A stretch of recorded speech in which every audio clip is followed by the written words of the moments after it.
Hello' বন্ধুসকল, আজি আপোনালোকৰ কাৰণে আনিছোঁ ৰিয়েল ষ্টৰীৰ ওপৰত বেছড মুভি পয়জন চাংগা দ্য হোম ৰেকাৰ কাৰ্ছ নামৰ মুভিখনৰ এক্সপ্লেনেশ্যন। মুভিখন 2024ত ৰিলিজ কৰা হৈছিলে আৰু বৰ্তমানলৈকে ইয়াৰ IMDb rating 6.8 out of 10 star হৈ আছে।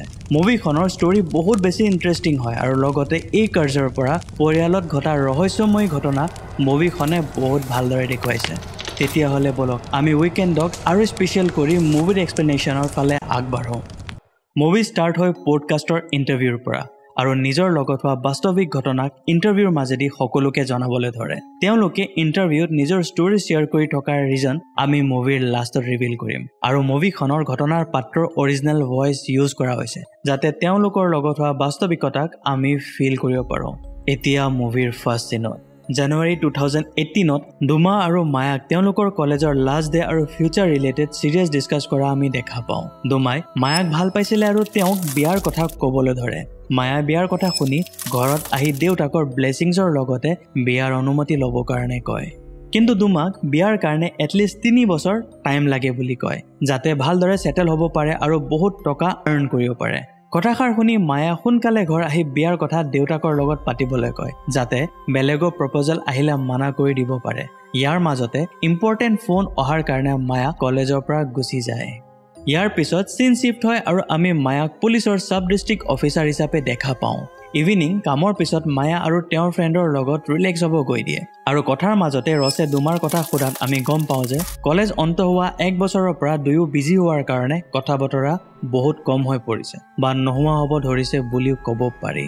নেক্সট মৰ্ণিঙত আমি মায়াৰ পেৰেণ্টছ মিষ্টাৰ আবুয়া আৰু মিছেছ ৰাকুয়াক দেখা পাওঁ। তেওঁলোকে মায়াৰ বিয়াৰ কথালৈ চিন্তিত হৈ আছিলে আৰু তেওঁলোকে লাষ্ট টাইমত লগ পোৱা হাফিজ নামৰ ল'ৰাৰ বিষয়ে সোধে আৰু কথাৰ ৰিপ্লাই মতে মায়াই কথা পাতি তেওঁক সোল এটাচমেণ্ট পোৱা নাই বুলি কয়। লগতে লাইফ পাৰ্টনাৰ হিচাপে ভাল ল'ৰা বিচাৰিবৰ কাৰণে অকণমান টাইম লাগিব বুলি কয়।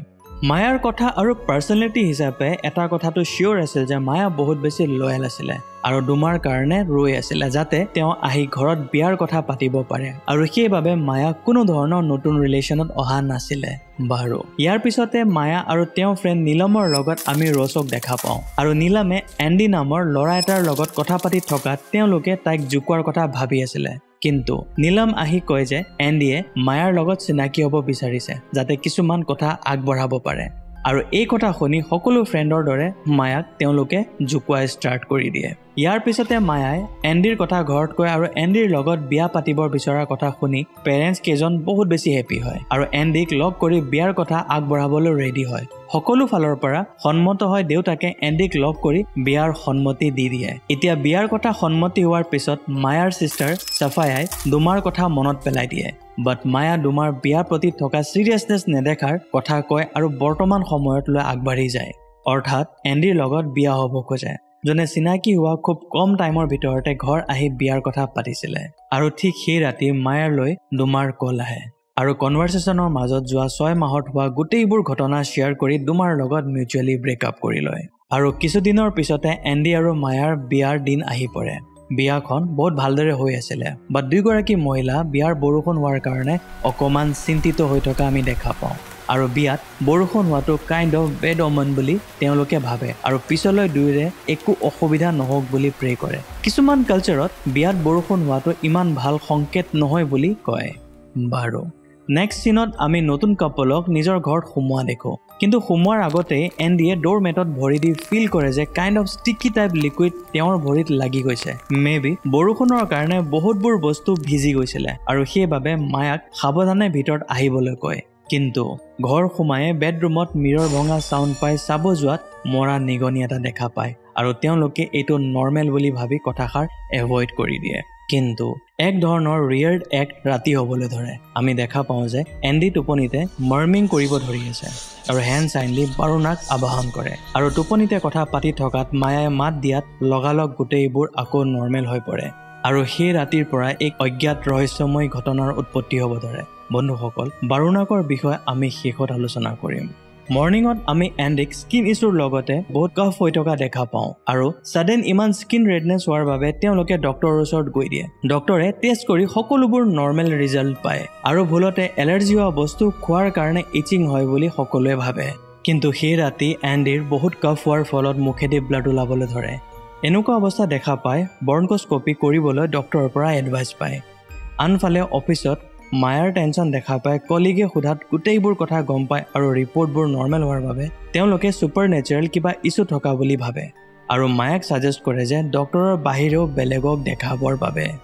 আনফালে মায়াৰ ভাল খবৰ হিচাপে তাই প্ৰেগনেণ্ট হোৱাৰ গুড নিউজ এণ্ডিৰ লগতে ঘৰৰ সকলো মেম্বাৰক দিয়ে আৰু ভিডিঅ' কলত কথা পাতি থকাৰ টাইমত এণ্ডিয়ে কাৰোবাৰ লগত ৰিয়েৰ টাইপত বতাহত কথা পাতি থকা মিছেছ ৰাকুয়াই ন'টিছ কৰে আৰু এই কথা ন'টিছ কৰি মায়াই এণ্ডিক সোধাত এণ্ডিয়ে ষ্ট্ৰেঞ্জলি মায়াৰ লগত কথা পাতি থকা বুলি কয়। ক'ব গ'লে এণ্ডিক এতিয়া হেলুচিনেশ্যন হোৱা ষ্টাৰ্ট হ'ব ধৰিছিলে আৰু ঠিক সেই ৰাতি এণ্ডিক এন্ধাৰ চুকৰ ফালে ৰৈ থকা মায়াই দেখা পায় আৰু ন'টিছ কৰে যে এণ্ডি বহুত বেছি ভয় খাই আছে আৰু মায়াক সেই চুকৰ ফালে কোনোবা ৰৈ থকাৰ কথাৰ লগতে তাইকো চাবলৈ কয়। কিন্তু মায়াই সেই চুকত একো দেখা নাপায় আৰু এণ্ডিক লগত ৰুমত লৈ যায়। কিন্তু আমি সেই চুকত কিবা এটা মমেণ্ট হোৱা দেখা পাওঁ। চিন চিফ্ট হয় আৰু মায়াৰ প্ৰেগনেঞ্চিৰ কথা চেলিব্ৰেশ্যন কৰাৰ কাৰণে গোটেই ফেমিলি মেম্বাৰ একলগ হয়। কিন্তু মায়াৰ উইকনেছৰ কাৰণে এণ্ডিয়ে কামত হেল্প কৰিবলৈ আগবাঢ়ি আহে। বাট শ্বাৰ্প অবজেক্ট দেখাৰ লগে লগে এণ্ডিয়ে নিজৰ কণ্ট্ৰলত নাথাকে আৰু বাৰম্বাৰ কাণত নিজক আঘাত কৰিবৰ বাবে উইস্পাৰিং কৰি থকা তেওঁ অনুভৱ কৰে আৰু ইচিং হৈ থকাৰ প্লেচত পিলাৰ দি নিজৰ হাত গৈ স্কিন পিল কৰি দিয়ে। এই দৃশ্য দেখা পাই গোটেই কেইজন আচৰিত হৈ পৰে আৰু এণ্ডিক হস্পিটেললৈকে লৈ যায়। ঘৰখনত গোটেইবোৰ আলহী অহাৰ লগতে মায়াৰ খুৰীয়েক মিছেছ ইয়ান্তি আৰু খুৰাক বিয়াত তেওঁলোকক লগ নোপোৱাৰ কাৰণে এণ্ডিক মাত লগাই যাব বিচাৰিছিলে আৰু মাত লগাব গৈ দেখা পায় যে এণ্ডি অসুস্থ অৱস্থাত বিচনাত পৰি আছে আৰু মিছেছ ইয়ান্তিয়ে দেখা পায় যে এণ্ডিৰ গোটেই গাৰ কালাৰ চেঞ্জ হৈ পৰিছে আৰু মিছেছ ইয়ান্তিৰ ছিক্স চেন্স ষ্ট্ৰং থকাৰ কাৰণে কাইণ্ড অফ ব্লেক মেজিক তেওঁ ফিল কৰিব পাৰিছিলে আৰু তেওঁ এণ্ডিক দেখা পাই সকলোবোৰ কথা বুজি পাইছিলে আৰু মায়াক ৰাতি কল কৰি যিমান পাৰে সোনকালে স্পিৰিচুৱেল মাষ্টাৰক বা ওজাক দেখাবৰ কাৰণে এডভাইচ দিয়ে। এই কথা শুনি মায়াই তেওঁলোকৰ পেৰেণ্টছক মিছেছ ইয়ান্তিয়ে কোৱা কথাষাৰ কয় বাট দেউতাকে এইবোৰ বিলিভ নকৰে আৰু ভালদৰে ডক্টৰক ট্ৰিটমেণ্ট ল'বৰ কাৰণে এডভাইচ দিয়ে। ৰাতি ডিনাৰৰ পিছত ঘূৰি অহাৰ টাইমত মায়া আৰু এণ্ডিৰ কনভাৰ্চেশ্যনৰ পৰা আমি গম পাওঁ যে এণ্ডিক সকলো সময়তে উইস্পাৰিং শুনা অনুভৱ হয় আৰু তেওঁ নিজকে আঘাত কৰাবৰ কাৰণে উৎপীড়িত কৰা বুলি বহুত দুখমনি দি কয়। কিন্তু কথাৰ মাজতে এণ্ডিৰ হেলুচিনেশ্যন হয় আৰু মায়াৰ ভয় লগা ফেচ দেখা পায় আৰু সেইবাবে এক্সিডেণ্ট হোৱাৰ পৰা যেনে তেনে তেওঁলোক বাচি যায়। এই ইনচিডেণ্টৰ কাৰণে দুয়ো বহুত বেছি ভয় কৰিবলৈ ধৰে। নতুন কাপোলৰ কাৰণে এনেকুৱা ঘটনা হোৱা একেবাৰে স্বাভাৱিক কথা নহয় আৰু আমি দেখা পাওঁ যে এণ্ডিৰ ইচিং ক্ৰমান্বয়ে বহুত বেছি বাঢ়ি গৈছিলে আৰু স্কিনৰ লেয়াৰ লাহে লাহে আঁতৰিবলৈ ধৰিছিলে। এই ঘটনাৰ পিছত আমাক মায়াৰ 4 মান্থ প্ৰেগনেঞ্চিৰ টাইম দেখুৱায়। আনফালে বেমাৰ ৰিকভাৰ নোহোৱাৰ বাবে এণ্ডি হেণ্ডিকেপৰ চিটুৱেশ্যনত আহি গৈছিলে আৰু আমি দেখা পাওঁ যে এণ্ডি আননয়িংলি কিচেনত গৈ পায় আৰু কাৰোবাক ভয় কৰি বহুত চিঞৰিবলৈ ধৰে। তেওঁৰ চিঞৰ শুনি মায়া এণ্ডিক চম্ভালি লয় আৰু মায়াক তেওঁৰ লগত ফিল হোৱা কথা শ্বেয়াৰ কৰে আৰু তেওঁক কোনোবাই টৰ্চাৰ কৰাৰ লগতে মাৰি পেলোৱাৰ অনুভৱ হোৱাৰ কথা ক'ব ধৰে। এনেকুৱা চিটুৱেশ্যন দেখা পাই মৰ্ণিঙত CCTV কেমেৰা ঘৰত লগাই দিয়ে যাতে এণ্ডিৰ লগত হৈ থকা গোটেইবোৰ এক্টিভিটিৰ ওপৰত চকু দিব পাৰে। CCTV লগোৱাৰ পিছত লাহে লাহে গোটেইবোৰ কথা ৰিভিল হ'বলৈ ধৰে আৰু মায়াই চাফিয়াক লগ কৰি এণ্ডিৰ লগত হোৱা ঘটনাবোৰ ৰেকৰ্ড কৰি থোৱা ভিডিঅ'বোৰ দেখুৱাৰ লগতে এণ্ডিৰ ষ্ট্ৰেঞ্জ বিহেভিয়ৰ কথা ক'ব ধৰে আৰু মায়াৰ মতে এণ্ডিয়ে যদি শ্বাৰ্প অবজেক্ট দেখা পায় তেতিয়াহ'লে নিজকে মাৰিবলৈ সদায় ট্ৰাই কৰে আৰু প্ৰত্যেক দিন তেওঁ অতিপাত যন্ত্ৰণা ফিল কৰি থকাৰ কথা কয় আৰু মায়াই এইবোৰ চিটুৱেশ্যন দেখা পাই কনভিন্স হৈ গৈছিলে যে এণ্ডিৰ ওপৰত কোনোবাই ব্লেক মেজিক কৰিছে। ইয়াৰ পিছত এডভাইজৰ মতে তেওঁলোকে উস্তাদ আহমেদৰ ওচৰত গৈ দিয়ে যাতে এণ্ডিৰ লগত হৈ থকা কথা জানি তেওঁ ট্ৰিটমেণ্ট কৰিব পাৰে আৰু উস্তাদৰ ওচৰত পোৱাৰ পিছত ট্ৰিটমেণ্ট কৰিব লওঁতে এণ্ডিয়ে ডিমনিক ভইচত ৰিভিল কৰে যে তেওঁক টৰ্চাৰ কৰি মাৰি পেলোৱাৰ হিদায়ত আছে আৰু এণ্ডিক অতি সোনকালে মাৰি পেলোৱা হ'ব। উস্তাদে কথাবোৰ শুনি তেওঁৰ চকু চেক কৰে আৰু সেই ডিমনৰ ৰূপ দেখা তেওঁ ট্ৰিটমেণ্ট কৰিব নোৱাৰে বুলি পেলাই কয় আৰু বেলেগ এজন উস্তাদ মাষ্টাৰ মলিছৰ ওচৰত পঠিয়াই দিয়ে। বাট সেই প্লেচৰ ট্ৰিটমেণ্টৰ পৰা কোনো ধৰণৰ পজিটিভ ৰিজাল্ট নোলায় বৰঞ্চ এণ্ডিৰ চিটুৱেশ্যন আৰু ৱৰ্ষ্ট হ'বলৈ ধৰে। বহুত খবৰ লোৱাৰ পিছত মায়াৰ ফ্ৰেণ্ড নীলমে এজন পাৱাৰফুল উস্তাদৰ ওচৰত পঠিয়াই দিয়ে আৰু উস্তাদ আলীয়ে এণ্ডিক চেক কৰি তেওঁৰ আচল বেমাৰ ধৰা পেলায় আৰু তেওঁ এণ্ডিৰ ট্ৰিটমেণ্ট কৰিব নোৱাৰিব বুলি কয়। আৰু বন্ধুসকল আমি উস্তাদৰ মুখৰ পৰা সেই ব্লেক মেজিকৰ কাৰ্জৰ নাম পয়জন চাংগা বুলি গম পাওঁ আৰু এই মেজিক ৱৰ্ল্ডৰ one of the most deadliest black মেজিকৰ ভিতৰত এটা হয় আৰু এই ব্লেক মেজিকৰ কিয়ৰ অকল চেমানৰ ৰিচুৱেলৰ পদ্ধতিত আৰু নহ'লে যোনে কাৰ্জ বা ব্লেক মেজিক কৰিছে তেওঁলোকৰ বাহিৰে কোনেও কিয়ৰ কৰিব নোৱাৰা বুলি কয়। বৰ্তমান উস্তাদ আলীৰ ওচৰত একো উপায় নথকা তেওঁলোকক স্পিৰিচুৱেল ৱাটাৰ আৰু এটা মন্ত্ৰবন্ধন কোমোৰা দি এণ্ডিক গা ধুৱাবৰ কাৰণে কয় আৰু অতি সোনকালে চেমানক বিচাৰি ট্ৰিটমেণ্ট কৰিব কয় যাতে এণ্ডি বাচি যাব পাৰে। আনফালে বহুত বেছি ষ্ট্ৰেছ আৰু নিউট্ৰিশ্যন ইনটেক কম হোৱাৰ কাৰণে মায়াৰ প্ৰেগনেঞ্চি ইছ্যু হ'ব ধৰি আছিলে। সেইবাবে ডক্টৰে মায়াক ৰেষ্ট আৰু ভালদৰে থকাৰ এডভাইচ দিয়ে। এইফালে 5 মান্থছৰ প্ৰেগনেঞ্চি আৰু আনফালে হাজবেণ্ডৰ ডে বাই ডে মৰণময় অৱস্থা। সব ফালৰ পৰা অসুবিধা দেখা পাই মায়াৰ আণ্টিয়ে এজন পাৱাৰফুল চেমান নিনি বুলানৰ এড্ৰেছ দিয়ে, যোনে পয়জন চাংগাৰ ট্ৰিটমেণ্ট ভালদৰে কৰিব জানে। বাৰু ইয়াৰ পিছতে আমি নিনি বুলানক দেখা পাওঁ। তেওঁ অলমষ্ট 70 এজৰ এগৰাকী মহিলা আৰু তেওঁ এই পয়জনৰ কিয়ৰ জানিছিলে, কিন্তু এই কাৰ্জ অঁতৰাবৰ বাবে চাংগা লিফৰ দৰকাৰ হয় আৰু এই লিফ তেওঁলোকৰ হাতত নথকাৰ কাৰণে বাহাৰাহু ৰিচুৱেলৰ প্ৰচেছ কৰিহে কাৰ্জ অঁতৰাব পাৰি আৰু এই ৰিচুৱেল বহুত বেছি কঠিন হয় আৰু আইতা নিনিৰ গা বেয়া হোৱাৰ কাৰণে তেওঁ এই ৰিচুৱেল কৰিব নোৱাৰিব বুলি তেওঁৰ এছিষ্টেণ্ট হাৰুমে কয়। কিন্তু আইতা নিনিয়ে মায়াৰ কণ্ডিশ্যন বুজি ৰিচুৱেলৰ কাৰণে মানি যায় আৰু ৰিচুৱেলৰ প্ৰচেছ ষ্টাৰ্ট কৰে। এই ৰিচুৱেল একচুৱেলি ইণ্ডোনেছিয়াৰ কালিমান্থান নামৰ প্লেচৰ হয় আৰু ইয়াতে পোনপ্ৰথমতে পৰম্পৰাগতভাৱে চিকিৎসা কৰা যায়। এই ৰিচুৱেলৰ কাৰণে চেমানজন পাৱাৰফুল হোৱাৰ লগতে কোনো নিয়ম খুঁত নথকাকৈ কৰিব লগা হয়, নহ'লে চেমানৰ লগতো বাকী কেইজনকো ইফেক্ট কৰে। আৰু ইয়াৰ পিছতে ৰিচুৱেলৰ প্ৰচেছ ষ্টাৰ্ট হয় আৰু বহুত ড্ৰাম গেংডাং আৰু এক ধৰণৰ স্পেচিয়েল তান্ত্ৰিক ৰিচুৱেল ডান্স পাৰফৰ্ম কৰা হয়। এই ডান্স বাকী কেইজনৰ লগতো এণ্ডিও কৰিব লগা হয়, যোনটো নিয়মৰ ভিতৰত এটা আছিলে। অৱশেষত বহুত কষ্ট কৰি এণ্ডিৰ বডিৰ পৰা পয়জন ওলাই দিয়া হয় আৰু তেওঁ আগতকৈ সুস্থ হৈ পৰিছিলে। মায়া এই ধৰণৰ ব্লেক মেজিক তেওঁৰ হাজবেণ্ডৰ ওপৰত কৰাৰ কাৰণ জানিব বিচাৰিছিলে আৰু এনচাৰ হিচাপে আইতাই কয় যে পাছত যদি কোনোবাই হাৰ্ট হৈছিলে তেতিয়াহ'লে অসুবিধা দিব আৰু ফেমিলিৰ পৰা ছেপাৰেট কৰিবৰ কাৰণে এনেকুৱা ধৰণৰ ব্লেক মেজিক ইউজ কৰে। কিন্তু এণ্ডিৰ ফেইথ বহুত পিয়ৰ হোৱাৰ কাৰণে তেওঁ ইমান দিন বাচি আছিলে, নহ'লে এই পয়জন ইমান ষ্ট্ৰং হয় যে মানুহ এজনক বহুত সোনকালে মাৰি দিয়াৰ ক্ষমতা ৰাখে।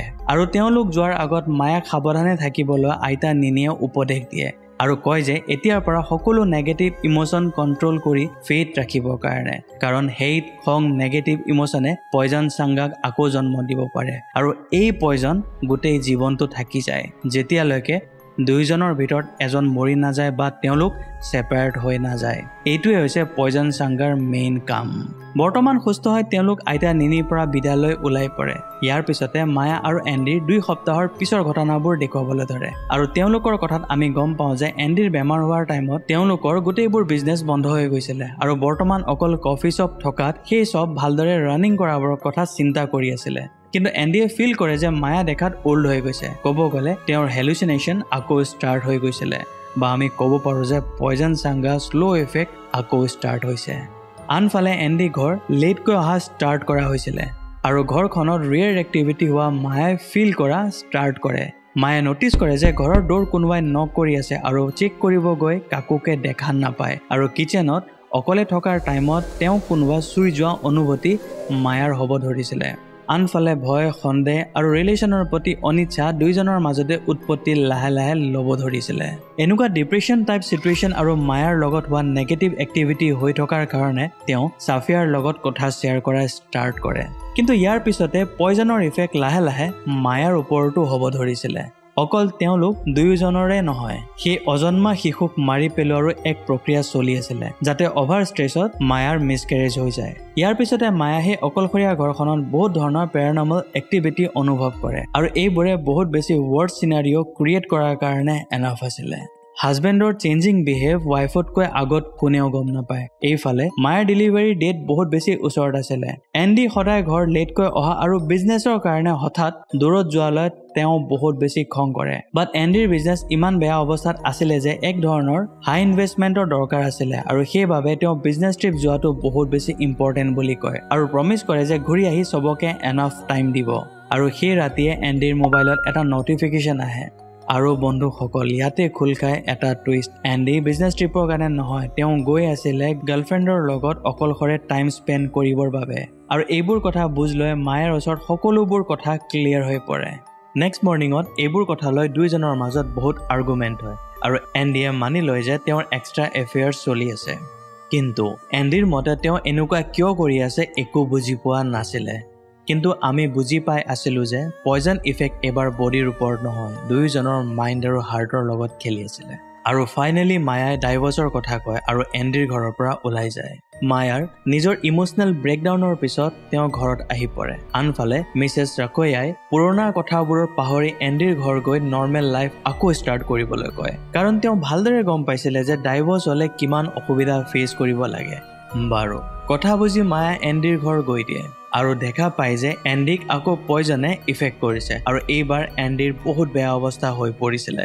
বৰ্তমান এণ্ডিৰ চিটুৱেশ্যন বহুত বেছি বেয়াৰ ফালে যাব ধৰিছিলে আৰু এণ্ডিয়ে ভাবি লৈছিলে যে বৰ্তমান তেওঁৰ এইটো লাষ্ট ষ্টেজ বুলি, আৰু সেইবাবে তেওঁ কৰা ভুলৰ কাৰণে মায়াৰ ওচৰত ক্ষমা প্ৰাৰ্থী হয়। এণ্ডিৰ এই অৱস্থা দেখা পাই সকলোৱে মিলি আইতা নিনিৰ ওচৰলৈকে লৈ যায়, কিন্তু মাজ ৰাস্তাত এণ্ডি পজেছড হৈ পৰে।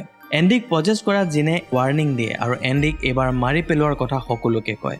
মায়াই যেনে তেনে এণ্ডিক কণ্ট্ৰল কৰি হাত বান্ধি আইতা নিনিৰ ঘৰত পায় আৰু আইতা নিনিৰ এছিষ্টেণ্ট হাৰুমে এণ্ডিৰ কণ্ডিশ্যন দেখা পাই বুজি পাইছিলে যে নাৰ্ভৰ মাজেদি গৈ পয়জন হাৰ্টলৈ বিয়পিব ধৰিছে আৰু এবাৰ হাৰ্টলৈ পয়জন পাই গ'লে বচাব পৰা নাযাব।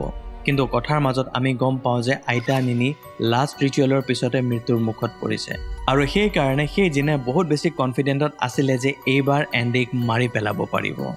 বাৰু হাৰুমৰ মতে এইবাৰ বহুত বেছি ডিফিকাল্ট কাৰ্জ ইউজ কৰিছে। এই পয়জনৰ অ'নাৰে টাইম বাইণ্ডিং পয়জন চাংগা ডেভিলৰ লগত ডিল কৰি এণ্ডিক উইদিন এ মান্থ বহুত কষ্টকৰ মৃত্যু দিবলৈ বাধ্য কৰিছিলে। কিন্তু চবতছে ভয় লগা কথা এটা আছিলে যে হাৰুমৰ হাতত ইয়াৰ কোনো প্ৰতিকাৰ নাছিলে আৰু যদি সোনকালে ইয়াৰ উপায় ওলোৱা নহয় তেতিয়াহ'লে এণ্ডিক বচাব পৰা নাযাব। And for Andy safety, তেওঁৰ বডিত কাইণ্ড অফ ৰিচুৱেলৰ দৈৱিক শক্তি থকা লিকুইড দিছ চিম্বল আঁকি দিয়ে যাতে তেওঁ এক্সট্ৰিম ভাইলেন্স ৰূপ ওলাই নাহে, কাৰণ হাৰুমে ভালদৰে গম পাইছিলে যে অকণমান দেৰিৰ পিছতে তেওঁৰ বাৰ্জাক ৰূপ ওলাই পৰিব। আইতা নিনিৰ মৃত্যুৰ আগতে পয়জন চাংগাৰ প্ৰতিকাৰৰ উপায় তেওঁ আগতে হাৰুমৰ ওচৰত দি যায় আৰু ইয়াৰ প্ৰতিকাৰ কৰিবৰ কাৰণে উস্তাদ ইৰদুছৰ ওচৰত সকলোৱে গৈ দিয়ে আৰু তেওঁৰ ওচৰতে আছিলে অন্তিম উপায়। আনফালে উস্তাদ ইৰদুছৰ ওচৰত পোৱাৰ লগে লগে তেওঁ এণ্ডিক বান্ধি থৈ দিয়ে যাতে চিটুৱেশ্যন টেকেল কৰিব পাৰে আৰু এণ্ডিক চবে নিজৰ কবলত লোৱাৰ পিছতে আমি দেখা পাওঁ যে মায়াৰ চৌল দাছিম নামৰ জিনে পজেষ্ট কৰি লৈছে আৰু দাছিম জিনৰ কথা ক'ব গ'লে একাধিক শতিকাৰ আগত আছাম বৰ্মা সীমান্তত এই জিনে গোপনে আৰু ভয়ানক তাণ্ডৱ চলাইছিলে। জিনৰ উপস্থিতিত ঘৰৰ বহুত মানুহৰ শান্তি ভংগ হোৱাৰ লগতে বহুতৰ হাজবেণ্ড ৱাইফৰ মাজত কনফ্লিক্ট কৰাই বহুতৰ হত্যা কৰাই দিছিলে। সন্দেহ, খং, জেলাছ আৰু মিছফৰ্চুন কৰা এই জিনৰ মেইন কাম আৰু সেইবাবে পাৱাৰফুল চেমনসকলে বাহাৰাহু চেৰেমনি দি জিনক আবদ্ধ কৰাই দিছিলে। বাট নিজৰ ৰিভেঞ্জৰ কাৰণে কোনোবাই সেই দাছিম জিনক চামন কৰে আৰু আন্দি আৰু মায়াৰ লাইফত কনফ্লিক্ট কৰাবৰ কাৰণে চেষ্টা কৰিছিলে। বাৰু পজেছ মায়া উস্তাদক ৱাৰ্ণ কৰে আৰু কয় যে এই বেবী বৰ্ণ হোৱাৰ পিছতে এণ্ডি মাৰা যাব আৰু তেওঁক বচাবলৈ কৰা চেষ্টা বিফল হ'ব।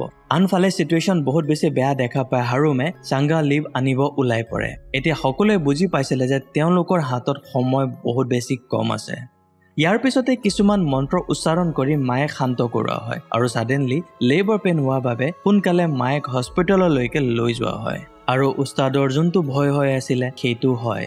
এণ্ডি নিজৰ বাৰ্জাক ৰূপত আহিব ধৰে আৰু সেই সময়ত ভগৱানৰ ওপৰত ফেইথ আৰু শয়তানৰ শক্তি লৈ দুয়োৰে মাজত যুঁজ হয়, কিন্তু চিটুৱেশ্যন ইমান বেছি উজু হৈ থকা নাছিলে। উস্তাদে বহুত চেষ্টা কৰি এণ্ডিক কণ্ট্ৰলত আনে। আনফালে হাৰুমে চাংগা লিভ লৈ অহাৰ পিছত মেইন ৰিচুৱেললৈ আগবাঢ়ে।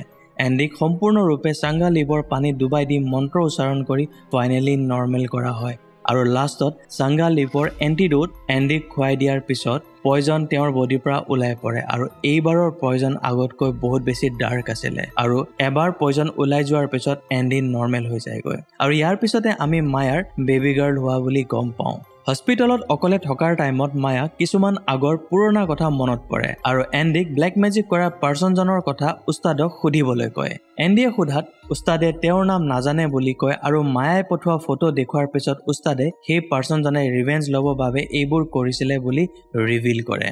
এই কথা মায়াক কোৱাৰ পিছত আমাক ফ্লেশ্ববেক দেখুওৱা হয় য'ত মায়াই দুমাৰ লগত বিয়াৰ কথা পাতি আছিলে আৰু বন্ধুসকল ইয়াতে খোল খাই মুভিৰ মেইন কালপ্ৰিট।